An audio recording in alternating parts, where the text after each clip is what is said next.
Movie के शुरुआत में हम एक मीटियोर को देखते हैं जो आसमान से गिरा और समंदर में अटका। फिर समंदर से एक नंगा आदमी निकलता है जिसका प्राइवेट पार्ट हमारे लिए ब्लर किया था, लेकिन वहाँ मौजूद आंटियों ने खूब एंजॉय किया। फिर अब हम एक कपल को देखते हैं जिन्होंने पहली शादी की थी और हस्बैंड बेचारा सारे मर्दों की तरह हाउस हस्बैंड था जो जॉब के साथ घर का काम भी करता था, जैसे झाड़ू पोछा लगाना, बर्तन धोना, खाना पकाना। और इसकी वाइफ इसके कानों की तारीफ के साथ इसे इनाम भी देती है। फिर इसकी वाइफ अपने दोस्तों के सामने अपने हस्बैंड की बहुत तारीफें करती है और इसके दोस्तों में एक आंटी भी थी जो खुद को हीरोइन समझती थी। वो कहती है कि ऐसे हस्बैंड जो हर तरह से परफेक्ट है वो ज्यादातर चीटर्स होते हैं, घर में घर वाली और बाहर में बाहर वाली। बात तो सही है। लेकिन वाइफ इसकी बातों पर ज्यादा ध्यान नहीं देती, लेकिन शक तो इसके दिल में पैदा हो गया था। वो घर जाकर अपने हस्बैंड के फोन को चेक करती है तो इसे एक मैसेज दिखाई देता है जिसमें लिखा था फ्राइडे को घर आना, गपशप मारेगा। नाश्ते पर वाइफ हस्बैंड से पूछती है कि क्या वो फ्राइडे को फ्री है, तो हस्बैंड कहता है कि नहीं, उसे अपने एक दोस्त के मैयत में जाना है। और बीवी का शक और बढ़ गया तो ये रिसर्च करके एक डिटेक्टिव के एड्रेस को ढूंढ लेती है। वो इसके पास जाकर हस्बैंड को चूतियापंथी के बारे में बताती है और डिटेक्टिव भी अपने स्क्विड गेम के प्लेयर नंबर 007। खैर वो डिटेक्टिव भी काम पर लग जाता है और बाद में उसकी बीवी को आकर उसके दिन भर के रूटीन के बारे में बताता है। इसका हस्बैंड 5:30 बजे को घर से निकलता है और गोल्फ खेलने जाता है और इतना परफेक्ट शॉट भी कि कतई बाल शरीर के बिल्कुल बीचे बीच लगता है। फिर इसके बाद वो पूरे 41 शराब की बोतलें कड़क लेता है, न एक कम न एक ज्यादा। फिर वो एक क्लब जाता है जहाँ जाने के लिए हाथ पर एक खास किस्म का स्टैम्प लगता है और डिटेक्टिव टीम के उस क्लब का मेंबर नहीं था, इसलिए उसे लात मारकर बाहर निकाल दिया जाता है। अच्छा बात नहीं है। क्लब में इसका हस्बैंड एक खूबसूरत माल को पटाकर दूसरे होटल ले जाता है ताकि उधर भी गप कर सके। अजीब बहन का लड़ा है ये। वहाँ से इसका हस्बैंड जिम जाता है और वहाँ खूब हेवी वेट्स लिफ्ट करता है और बिना रुके 2 घंटे जिम में ऐसे ही हेवी वर्कआउट करता है। So much energy, sir. Gym में भी इसकी गंदे नजर एक खूबसूरत माल पर पड़ता है वाह क्या मुस्कुराहट है। तो उसे लेकर गाड़ी में ही गाड़ी को डांसिंग कार बना लेता है। अब वो आखिर अपने कार में गैस भरने जाता है और गैस भर भी लेता है, लेकिन कार में नहीं, अपने मुंह में ही। ये कतई पेट्रोल पीने लगता है। वहाँ से वो फिर से एक बार जाता है जहाँ पर अब फिर से एक लड़की पर अपनी गंदी नजर डालता है। वो लड़की इसकी बीवी की दोस्त थी। ये सब सुनकर इसकी बीवी बहुत दुखी हो जाती है, लेकिन अब और भी बाकी है। डिटेक्टिव इसे इसके हस्बैंड का बायोडेटा दिखाता है जिसमें इसके हस्बैंड ने 4 शादियाँ की थी और ये इसकी चौथी बीवी थी। ये सब सुनकर इसकी बीवी का दिल कर रहा था कि वो अपने हरामी हस्बैंड को जान से मार दे, लेकिन फिर नहीं करती। डिटेक्टिव इसे बताता है कि इसका हस्बैंड कोई इंसान नहीं लगता बल्कि कोई एलियन हो सकता है। थोड़ा ज्यादा हो गया। लेकिन इसकी बीवी का इसके बाद पर यकीन नहीं आता। दूसरी तरफ ये बात गवर्नमेंट तक पहुंच भी गई थी कि इस दुनिया में कई एलियंस आ गए हैं और बिल्कुल इंसानों की तरह दिखते हैं। इनका मकसद अपनी आबादी को बढ़ाना है ताकि आहिस्ता आहिस्ता इंसानों का नाम निशान मिट जाए, इसलिए इन्हें इनके लीडर्स को पकड़ना होगा। और इसका लीडर कोई और नहीं बल्कि इस लड़की का हस्बैंड है और सारे एलियंस इसी के कमांड को फॉलो करते हैं। खुदा ये किस नस्ल का बहन का लड़ा है।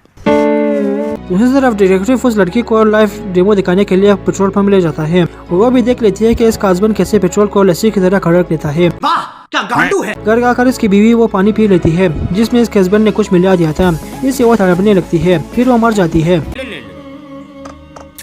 रोना मत। इसे देखकर इसका हस्बैंड बहुत खुश होता है और वो अपने कुछ दोस्तों को बुलाता है जो कि इसी की तरह एलियन थे। अब हाँ इसके बीवी के दोस्त आने लगते हैं जिसमें से एक को पता था कि इसकी दोस्त मरी नहीं बल्कि मारी गई है। वो यहीं पर इसके हस्बैंड के धुलाई करने लगता है कि तभी इसकी बीवी वापस जिंदा हो जाती है। क्या कैसे? अरे मुझे क्या पता। ये देखकर इसका हस्बैंड बहुत खुश होता है, लेकिन बाहर से अंदर से इसका दिल कर रहा था कि वो इसे गोली से उड़ा दे। अब गवर्नमेंट को भी इस पर शक हो गया था, इसलिए वो इसकी जासूसी करने के लिए अपने कुछ आदमी इसके पीछे लगा देते हैं। दूसरी तरफ इसकी वाइफ अपने एक दोस्त और डिटेक्टिव के साथ अपने हस्बैंड को मारने का प्लान बनाती है। डिटेक्टिव इनके बाथरूम में एक ऐसा इंतजाम करता है जिससे जैसे ही इसका हस्बैंड नहाने के लिए आ जाए तब ऐसा उस बाथरूम में एक शॉर्ट सर्किट करे जिससे वो मर जाए। और उस शॉर्ट सर्किट का ट्रिगर एक लाइटर में था। तभी वहाँ उस डिटेक्टिव की गर्लफ्रेंड आती है जो वही आंटी थी जो खुद को हीरोइन समझती थी। उसे मालूम होता कि डिटेक्टिव किसी के साथ गपागप करने वहाँ आया है। इसी दौरान वो सिगरेट चलाने के लिए वही लाइटर को ऑन करती है जिससे उस बाथरूम में शॉर्ट सर्किट होता है और डिटेक्टिव बेचारा मारा गया। तो ये तीनों उसकी बॉडी को स्टीमर के अंदर छुपा देते हैं क्योंकि इसका हस्बैंड तो आने वाला है। इसका हस्बैंड घर आता है तो इसकी बीवी इससे शॉवर लेने भेज देती है और इसे दिखाने लगती है कि आज वो बहुत ही रोमांटिक मूड में है। तो जैसे वो बाथरूम पर जाता है तो इधर इसकी बीवी ट्रिगर दबा देती है और फिर शॉर्ट सर्किट हो जाता है, लेकिन ये क्या इसका हस्बैंड तो जिंदा है। खैर ये तरीका काम नहीं आया, इसलिए इसकी बीवी एक वाइन बोतल में एक जहर का पूरा बोतल ही डाल देती है, जिसे वो बड़ी आसानी से ही पी लेता है और इससे कुछ भी नहीं होता। तभी डिटेक्टिव का फोन बजता है, फिर इसे चेक करने जाता है, लेकिन ये क्या, डिटेक्टिव जिंदा है, कोई इल और अब डिटेक्टिव मर गया। वो तीनों इस पर इल्जाम लगाने लगते हैं कि इसी ने डिटेक्टिव को मार दिया। तो इसका हस्बैंड डिटेक्टिव की बॉडी को दफनाने चला जाता है, लेकिन दरवाजे पर इसके दोस्त आए थे और वो भी इसकी तरह एलियन थे। इन्हें इसी ने अपनी बीवी को मरवाने के लिए बुलाया था। तो इसके दोस्त वहीं पर रुक जाते हैं और ये सब डिटेक्टिव की बॉडी को दफनाने जाते हैं, लेकिन मौका मिलते ही वो तीनों इसके हस्बैंड को भी उस खबर पर धकेल देते हैं और इसे भी दफना देते हैं। लेकिन ये इसका हस्बैंड तो कफन फाड़ कर खबर से बाहर निकलता है मेरा तो गांड फट गया और इनके पीछे लग जाता है। ये तीनों किसी तरह उसे चट्टान से नीचे फेंक देते हैं। घर आते ही वो तीनों देखते हैं कि उसके हस्बैंड के दोस्त भी मर चुके हैं, क्योंकि उन्होंने वो जहर वाला वाइन पी लिया था। तो चलो उन्हें भी दफनाने। गाड़ी स्टार्ट कर। लेकिन रास्ते में इन्हें पुलिस वाले पकड़ लेते हैं ड्रिंक एंड ड्राइव के केस में। और तो और वो चारों हरामी भी जिंदा थे और वो डिटेक्टिव भी, लेकिन इसकी याददाश्त चली गई थी, इसलिए उसे कुछ भी याद नहीं था। दूसरी तरफ चट्टान से उसका हस्बैंड वापस बाहर निकल आता है और पास में ही पड़ी एक बोतल डीजल पी लेता है, जिससे इसके सारे जख्म बहुत जल्दी हील होने लगते हैं। वहाँ से वो पुलिस स्टेशन जाता है, जहाँ वो पुलिस वालों के सामने बहुत अच्छा हस्बैंड बनकर उन तीनों को और अपने दोस्तों को भी छुड़ा लेता है। लगता है किसी की गांड फटने वाली है। वापसी में वो अपने औकात दिखाता है और गाड़ी को एक खाई में फेंक देता है। तो जाहिर है ये तो एलियन है, हील हो जाएगा, लेकिन इसकी बीवी और इसके दोस्त मर जाएंगे। लेकिन किसी तरह इसकी बीवी और इसके दोस्त जिंदा थे। और तो और ये हरामी अपने सर पर बहुत बड़ा चाकू खाने के बाद भी जिंदा था, इसलिए वो इन तीनों के पीछे लग जाता है और 2 घंटे के चेस के बाद वो अपनी बीवी को पकड़ लेता है और वो इसे मारने वाला था कि तभी वहाँ गवर्नमेंट के कई ऑफिसर्स आ जाते हैं जो इसी की तलाश में थे। वो इसे बेहोश करने वाले इंजेक्शन भी मारते हैं, लेकिन इसे कुछ भी नहीं होता। वो अकेले ही सारे ऑफिसर से भारी था। तभी वहाँ सीनियर ऑफिसर और इसके दरमियान फाइट होती है और वो ऑफिसर भी इसके टक्कर का था, क्योंकि वो भी एक एलियन था। बात कर रहा है यार। लेकिन वो यहाँ आकर इंसानों को नुकसान पहुँचाने के बजाय इन्हीं के साथ रहने लगा, जिससे इस एलियन को बहुत नफरत थी।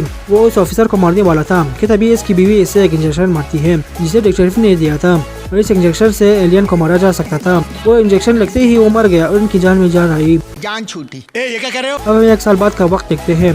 ये तीनों एक बीच में टाइम स्पेंड करने गए थे कि वहाँ पर वही डिटेक्टिव आ जाता है और अब वो नॉर्मल हो गया था। वो आकर आंटी को प्रपोज करता है और आंटी भी हाँ कर देती है।